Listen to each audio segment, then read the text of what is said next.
بعض مثال کے طور پہ چاہتا ہوں ذرا اس کو آپ ریلیٹ کر کے بتائیں. جیسے بہت ساری روایتوں کے اندر علامات قیامت بیان ہوئی ہیں، قیامت سے پہلے آنے کی جو علامات ہیں، اور وہ قرآن مجید میں اصلاً اس طریقے سے زیر بحث نہیں ہے کہ وہ وہی علامت وہ قرآن میں لکھی ہو.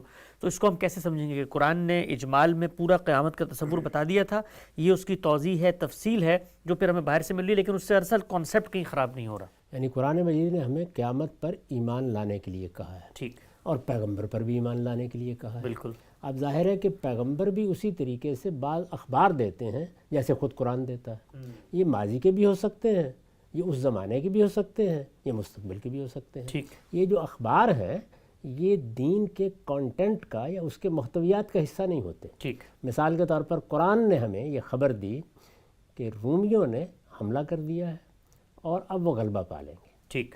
یا اس وقت وہ مغلوب ہو گئے ہیں، زیادہ دن نہیں گزریں گے کہ وہ کامیاب ہو جائیں گے. صحیح. تو ظاہر ہے کہ یہ کیا ہے، خبر ہے. اس کو آپ ایمانیات میں شامل کر کے ان کی فہرست میں تو اضافہ نہیں کر سکتے. بالکل ٹھیک. ذوالقرنین کا قرآن نے قصہ سنا دیا ہے، اصحاب کہف کا قصہ سنا دیا ہے. اسی طرح بعض پیغمبروں کے قصے آپ کو سنائے ہیں، جی. ان کے تفصیلی واقعات ہیں. سیدنا موسیٰ کا ایک رویا ہے، بڑی تفصیل سے بیان کر دیا گیا ہے. سیدنا ابراہیم کے بعض واقعات بیان کر دیے گئے ہیں. یہ کیا ہے، اخبار ماضیہ. اسی طریقے سے رسالت مآب صلی اللہ علیہ وسلم نے ہمیں بعض ماضی کی باتیں بتائی ہیں. ٹھیک. ایسا ہی معاملہ مستقبل کی باتوں کا ہے، اور مستقبل کی یہ باتیں یعنی قیامت کی خاص طور پر نشانیوں میں یا اور بعض واقعات کی صورت میں بیان کی گئی ہیں. یہ رسالت مآب کے رویا ہیں، آپ نے بیان فرما دیا. یہ بیان ہو گئے، ہمارے علم میں ازدیاد کا باعث بنتے ہیں. قرآن میں ہوں یا کسی روایت میں ہوں یا پیغمبر کی وساطت سے بیان کیے گئے ہوں، ہمارے علم میں اضافے کا باعث بنتے ہیں. ہمارے ایمانیات میں ان سے کوئی اضافہ نہیں ہوتا. ٹھیک. تو ایمانیات ہوں یا اسی طریقے سے شریعت کی چیزیں، ان کا ان سے کوئی تعلق ہی نہیں ہے. لوگ ان کی صحیح نوعیت متعین نہیں کر پائے. یہ اسی طرح اخبار ہیں جیسے ذوالقرنین کا قصہ ہے، جیسے اصحاب کہف ہے، جس طرح اور دوسری بعض باتیں بیان ہوتی ہیں. ٹھیک، نقطہ بالکل واضح ہو گیا. آگے بڑھاتے ہیں سلسلہ گفتگو کو. اچھا ہم صاحب، اسی آپ نے چوتھے نقطے میں یہ بات لکھی ہے کہ قرآن سے باہر کوئی وحی خفی یا جلی بھی اس پر اثر انداز نہیں ہو سکتی. تو جب آپ یہ کہتے ہیں کہ قرآن سے باہر کوئی وحی خفی یا جلی، تو کیا یہ کوئی بیان واقع ہے کہ قرآن مجید سے باہر کوئی وحی جلی یا وحی خفی موجود بھی ہے؟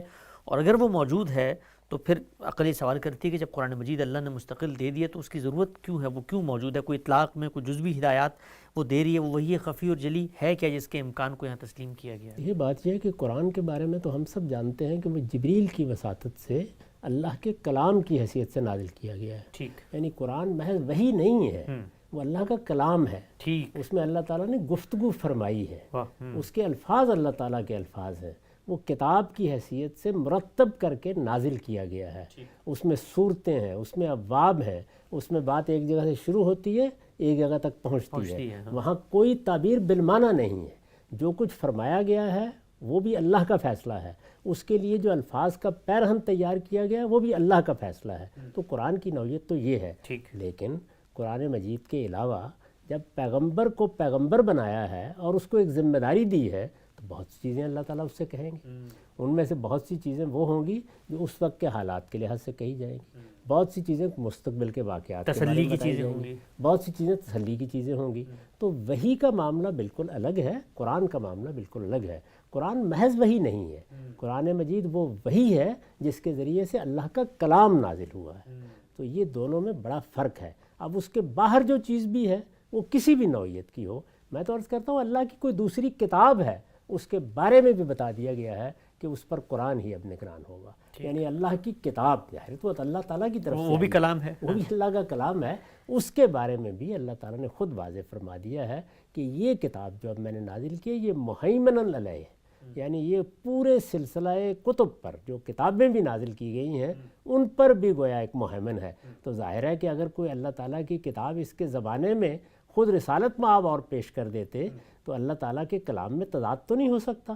لہٰذا قرآن ہی اس پر حکومت کرتا، اور یا قرآن کی یہ حیثیت اللہ تعالیٰ خود تبدیل فرما دیتے. دونوں میں سے ایک ہی بات ہو سکتی ہے. اس حیثیت کو بیان کر دیا گیا، یہ حیثیت قرآن کو دے دی گئی، اس کا اعلان کر دیا گیا. اس حیثیت کا تقاضا میں بیان کر رہا ہوں کہ اگر قرآن مجید میزان ہے، اگر وہ فرقان ہے، اگر وہ مہیمن ہے، اگر اس کے بارے میں یہ بتا دیا گیا ہے کہ لِیَحْکُمَ بَیْنَ النَّاسِ فِی مَا اخْتَلَفُوا فِیہ، اب تمام اختلافات میں فیصلہ کن حیثیت اس کی ہے، تو پھر اس کے باہر کی کوئی چیز اس پر اثر انداز نہیں ہو سکتی. کوئی چیز بھی ایسی نہیں ہو سکتی کہ جو آ کر اس کے بارے میں کوئی فیصلہ سنائے، اب فیصلے اس نے سنانے ہیں قیامت تک۔ ٹھیک، نقطہ بالکل واضح ہو گیا، آگے بڑھاتے ہیں سلسلہ گفتگو کو۔ اچھا غم صاحب، یہ قرآن مجید کی جو حیثیت ہے جس کو ہم میزان، فرقان اور مہیمن کہہ کر بیان کرتے ہیں، اور یہ انسانوں کو جس اعتماد کی جگہ پہ کھڑی کرتی ہے بالخصوص دین کے معاملوں میں، اس لیے کہ پوری دنیا میں کوئی دوسری کتاب ایسی نہیں ہے کہ جس کے بارے میں یہ دعویٰ کیا جا سکے کہ بے عینی ہی اسی حالت میں موجود ہے، اس کے الفاظ قطعی الدلالہ ہیں اور وہ اس کے اندر محکم متشابہ بالکل واضح ہیں، اور اس میں کوئی اس طرح کا تردد نہیں ہے کہ آپ اس سے درست مدعا یا معنی اخذ نہ کر سکیں۔ تو یہ بڑی اہمیت کی بات ہے۔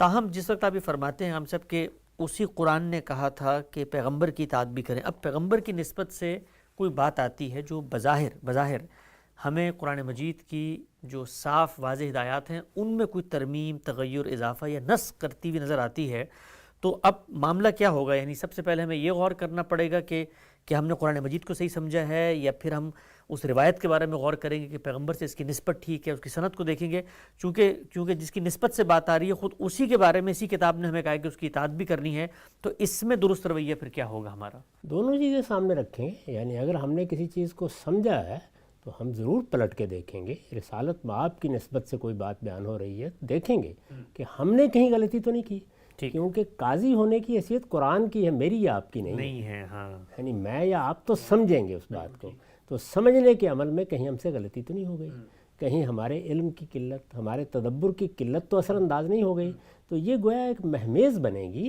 کہ ہم خود اپنے فہم پر بھی نظر ثانی کریں۔ صحیح۔ دوسری جانب اگر کوئی چیز رسالت مآب کی نسبت سے بیان ہو رہی ہے تو پہلے نسبت کی تحقیق کریں گے، یہ دیکھیں گے اچھا نسبت کی تحقیق کس حد تک ہو سکتی ہے، وہ قرآن کے حد تک تو اب ہو نہیں سکتی، ٹھیک، اس وجہ سے ظن غالب کی حد تک ہوگی تو نسبت کی تحقیق بھی کر لیں گے۔ ظن غالب کی بنیاد پر بھی کوئی رد کرنے کی چیز نہیں ہوتی، ظن غالب کا مطلب ہی یہ ہے کہ بڑی معقول چیز ہے، اس کو ماننا چاہیے، پھر دیکھیں گے اس میں کیا بات بیان کی گئی ہے۔ تو جب ہم اس کو دیکھیں گے تو یہ بالکل واضح ہو جانا چاہیے کہ قرآن مجید کے مدعا میں نہ اس نے کوئی تبدیلی کی ہے، نہ کوئی تغیر کیا ہے، نہ یہ اس پر اثر انداز ہوئی ہے، دونوں کا باہمی ربط گویا واضح ہو جانا چاہیے، یعنی یہ کیا بات ہے اور قرآن کیا کہتا ہے، دونوں کے درمیان وہ آہنگ تلاش کیا جاتا ہے جس کے بعد توفیق ہو جاتی ہے، اور اگر ایسا نہیں ہوا اور دونوں میں ایک تصادم کی کیفیت ہے، تعارض کی کیفیت ہے، اس کے نتیجے میں قرآن مجید کے مدعا میں کوئی تبدیلی کرنی پڑتی ہے، اس کے کسی مطلق کو مقید کرنا پڑتا ہے، اس کے کسی عام کو خاص کرنا پڑتا ہے، اس طرح کا جب معاملہ ہوگا تو پھر یہ چیز رد کی جائے گی، نہ کہ قرآن مجید کو رد کر دیا جائے گا۔ یعنی قرآن مجید کی بات تو محکم بات ہے، وہ اپنی جگہ قائم ہو گئی، ہم بار بار جو کچھ ہم نے سمجھا ہے اس پر تو نظر ثانی کریں گے، لیکن آخری مرحلے میں جب کوئی توفیق کی صورت نہیں پیدا ہوگی تو قرآن کو محکم پکڑیں گے اور اس روایت کے بارے میں یہ سمجھیں گے کہ اس میں بیان کرنے والوں سے کوئی غلطی ہو گئی ہے، اس لیے کہ رسالت مآب صلی اللہ علیہ وسلم سے ہم براہ راست نہیں سن رہے، وہ بات لوگوں نے بیان کی ہے، ہو سکتا ہے سمجھنے میں غلطی ہوئی ہو سکتا ہے اس کا سیاق و سباق واضح نہ ہو، تو جو کچھ بھی رد و ترک ہونا ہے وہ ادھر ہونا ہے، قرآن مجید کی طرف نہیں ہو سکتا۔